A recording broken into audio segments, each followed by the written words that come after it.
Top quality और consistent performance के लिए सिर्फ सिल्वर पंप नाम याद रखना। બાંગ્લાદેશીઓનો ગઢ બની ગયો હતો। આ વિસ્તાર ઝૂંપડપટ્ટી બનાવીને બાંગ્લાદેશીઓએ વસાહત બનાવી હતી। તળાવમાં પુરાણ કરી સરકારી જમીન પર દબાણ કરીને વિસ્તારની ડેમોગ્રાફી પણ બદલી નાખવામાં આવી છે અને એ જ ગ્રાફિક્સના માધ્યમથી સમજવાનો પ્રયાસ કરીએ આખરે કેવો ચહેરો હતો અને હવે કેવો ચહેરો બની ગયો છે। આપ આ બંને દ્રશ્યોથી ખૂબ જ આસાનીથી સમજી શકશો।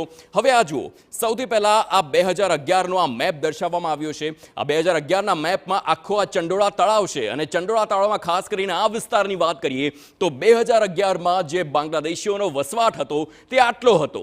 આ સમજી શકો છો, કમ્પેરિઝન કરી શકો છો। 2011માં આટલો વસવાટ અને જ્યારે હાલ 2024માં આ સેમ મેપ અને સેમ તળાવનો જ્યારે ફોટો લેવામાં આવ્યો તો આપ જોઈ શકો છો આજે ચંડોળા તળાવની આસપાસ જે બાંગ્લાદેશીનો વસવાટનો વિસ્તાર છે તે કેટલો વધી ગયો છે। એટલે ખાસ કરીને આપ જુઓ, આ તળાવમાં આટલો વિસ્તાર હતો અને હાલ આટલો વિસ્તાર છે, એટલે કે જે તળાવ છે તેમાં પણ પુરાણ કરીને મોટા પ્રમાણમાં બાંગ્લાદેશીઓ છે તે વસવાટ કરી રહ્યા છે। તે સ્પષ્ટ કરીને 2024 અને 2011ના મેપના મદદથી આપણે આ સમજ્યું છે। વર્ષ 2011માં અમદાવાદના ચંડોળા તળાવની સ્થિતિ છે જે આપ આ મેપમાં જોઈ શકો છો।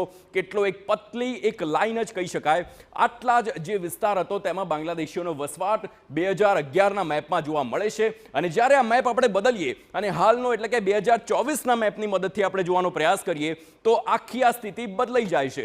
2024ને એટલે કે 14 વર્ષમાં 1.4 લાખ સ્ક્વેર મીટર જમીન પર ગેરકાયદે દબાણ કરવામાં આવ્યું છે। ચંડોળા તળાવનો જે વિસ્તાર છે તે નાનો થતો ગયો અને તેમાં દબાણ પણ વધતું ગયું છે। એટલે કે 14 વર્ષમાં કેટલી જે વસવાટ છે તે વધી છે આ મેપના માધ્યમથી જ આપણે સમજી શકાય। અને એના આધારે જે હાલ કાર્યવાહી થઈ રહી છે તે કાર્યવાહી કેટલી જરૂરી છે આ મેપના માધ્યમથી એ પણ આપણે સમજવાનો પ્રયાસ કર્યો। કારણ કે આ પ્રકારે જ્યારે ગેરકાયદે બાંગ્લાદેશીઓનો વસવાટ અમદાવાદ જેવા શહેરમાં વધતો હોય છે ત્યારે એ જાણવું ખૂબ જ અગત્યનું થતું હોય છે કે કેટલા હજી ગેરકાયદે અહીં રહી રહ્યા છે। ગેરકાયદે પર જે પ્રમાણે કાર્યવાહી કરવામાં આવી છે, છેલ્લા 6 વર્ષમાં ઝડપાયેલા 251 ગેરકાયદે વસાહતવાળા જે બાંગ્લાદેશીઓ છે તેમને ઝડપવામાં આવ્યા છે।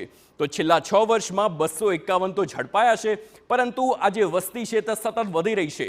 6 વર્ષમાં 251 ઝડપ્યા અને ત્યારબાદ વધુ કઈ કાર્યવાહી કરવામાં આવે છે તેની પર પણ નજર કરીશું, કારણ કે આ જે આંકડો છે તે સતત વધી રહ્યો છે। 6 વર્ષમાં 251 ઝડપાયા છે, પરંતુ આપણે જોયું કે 14 વર્ષમાં આખો જે મેપ છે તે કઈ હદનો બદલાયો છે। હું પીસીઆર ટીમને કહીશ કે નેક્સ્ટ પ્લેટને આગળ આપણે વધારવાનો પ્રયાસ કરીએ, કારણ કે જે આખો જે વસવાટ કરવામાં આવી છે તે ખૂબ જ ગંભીર છે અને હવે જે પ્રકારે સરકાર કાર્યવાહી કરી રહી છે ચોક્કસથી તેમના પરિવારજનો હોબાળો મચાવી રહ્યા છે અને આ હોબાળા દરમિયાન જ અનેક ઘર્ષણના દ્રશ્યો પણ જોવા મળ્યા છે। હવે પહેલગામ આતંકી હુમલાની વાત કરીએ તો